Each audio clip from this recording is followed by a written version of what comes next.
Hello, hello, and welcome to my thought on this bright Monday in London.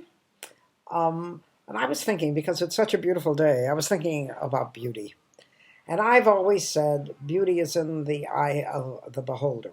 And the reason I've said beauty is in the eye of the beholder is because I never was beautiful. I never was beautiful. As a child, I was always skinny.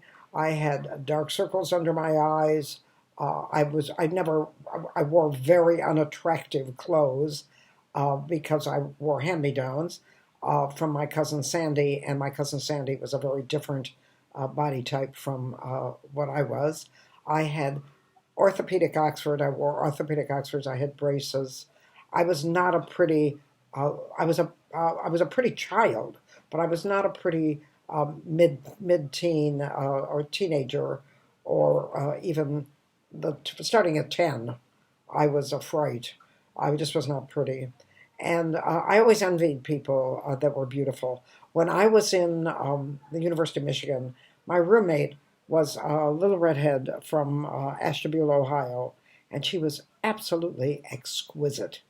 At any time of the day or night, she just was a knockout. She was gorgeous. And I always thought about how unlucky I was that I wasn't beautiful, because when I was young, what you looked like was what you are. And as time went on, and I became more philosophical, I realized that when people look at you, they only know what you look like that very first moment. And after that, they know what you are.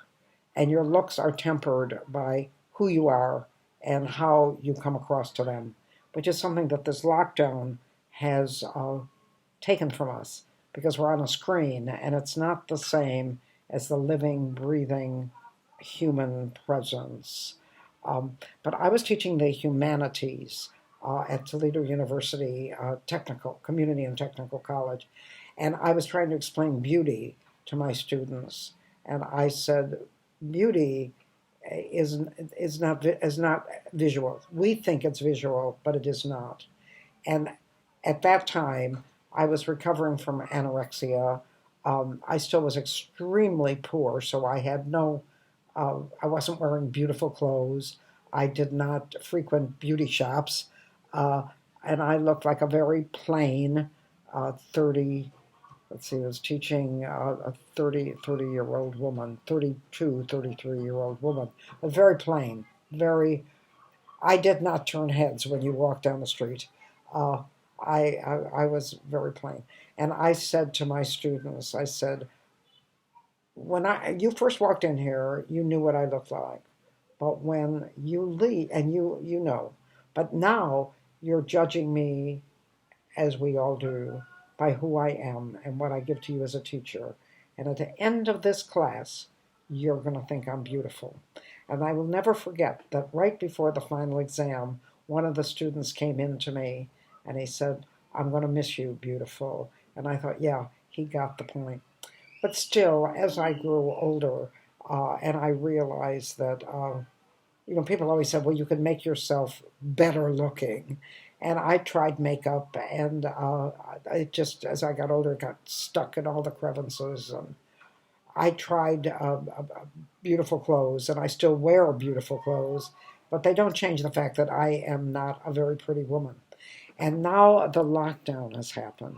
And all the people that I know up until now have enhanced their appearance by going to beauty shops, by doing Botox, by going to the gym. They've all enhanced their looks that way. But now they've been in lockdown for 3 months, and the color is going from their hair. Their skin is beginning to take on its original look. Their figures are beginning to bulge and droop. And I think now, in a way, how lucky I am, because I look exactly the same as I looked before the lockdown. And if I wasn't beautiful then, I'm not beautiful now. But if I was beautiful, I still am. I don't have to rely on a beauty shop or a color in my hair or or plastic surgery to lift my drooping features. So I'm reminded of Shakespeare's poem, and shall I compare thee to a summer's day? And I say, you can compare you to a summer's day, but I wouldn't bother comparing me to a summer's day. I'm more like an autumn windstorm, but I'm happy being that way. And thank you so much for joining me for my thought on this lovely Monday.